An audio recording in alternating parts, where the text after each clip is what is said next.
Kalau upstream, nanti kalian kan sudah hitung bareng-bareng saya tadi ya.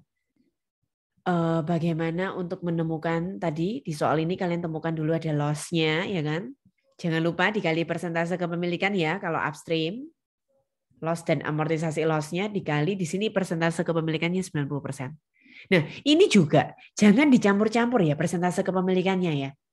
Bukan obligasinya, tapi yang dasarnya P mengakuisisi perusahaan S 90% itu yang kalian kalikan untuk upstreamnya ya. Kemudian saya nggak jelaskan lagi, jurnal chapter 1 sampai 4-nya sama. Kalian buat di account teman-teman. Tidak ada FOBV. Nah, kalian bisa langsung buat yang kita baru buat barusan. Sama Pramesti sama Jennifer itu, P-book sama S-book. Kalian bisa lihat di sini. Nah, saya ingin mengutarakan perbedaannya saja. Lihat ini. Ini jurnal kertas kerjanya upstream. Teman-teman bisa lihat di sini. Tahun pertama kan 9.760 sama 5120. Kan lebih besar yang 9760. Nah, yang lebih besar yang harus dikalikan proporsi pembeliannya tadi 50%. Jadi, yang 9760 kalikan dengan 50%. Yang 5120 biarkan begitu utuh. Sisanya kalau kurang di debit namanya loss, kurang di kredit namanya gain. Perhatikan tahun keduanya. Kalian lakukan cara yang sama. Bonds payable-nya 9820 sama 5.090. Yang lebih besar, kalikan dengan proporsi kepemilikan 50% yang dibeli sebagian obligasinya tadi. Yang 5.090 biarin utuh. Selisihnya kan 180.000. Tahun pertama namanya loss, tahun kedua harus jadi investment in S. Lah, kalau downstream, semua itu diserap investment in S. Tapi kalau upstream, kita harus berbagi dengan minoritas, yaitu NCI. Jadi kalau selisihnya 180.000, yang masuk ke investasi kita hanya sesuai kepemilikan kita 90%. 10%-nya untuk NCI. Interest income sama expense, 1.060 sama 470. Yang lebih besar dikalikan proporsi pembelian obligasi 50%, yang 470 biarin. Selisihnya kalau kurang di debit namanya loss, tahun pertama namanya gain loss. Kalau tahun kedua harus jadi investment in S.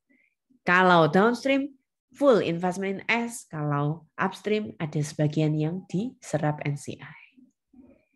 Terus jurnal resiprokal ini hanya muncul ketika tanggal bayar bunganya 1 Januari, 31 Desembernya closing kita ngakui accrued interest. Kalian baca lagi apa itu accrued interest. Nah, lihatlah selalu dari sisi pembeli. Karena ini upstream, pembelinya adalah P.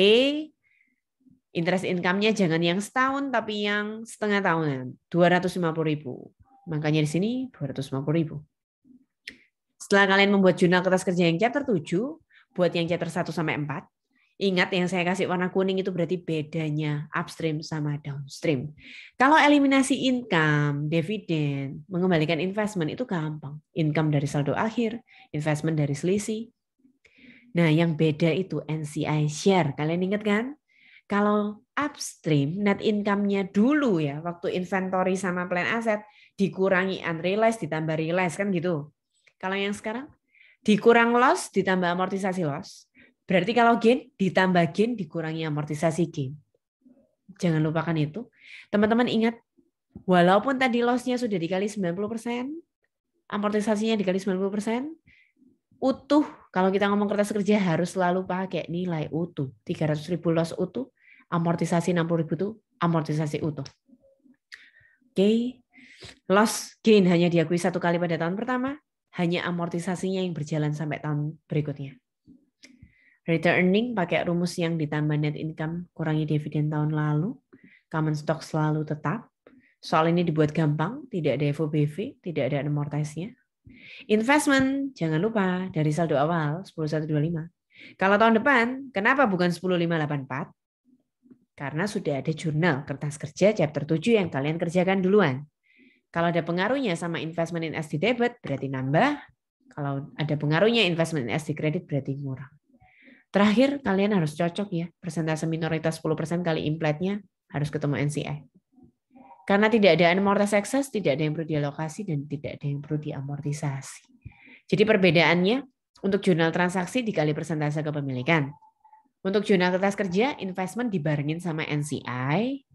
Jangan lupa NCI share memperhatikan net income yang sudah disesuaikan dengan perhitungan upstream.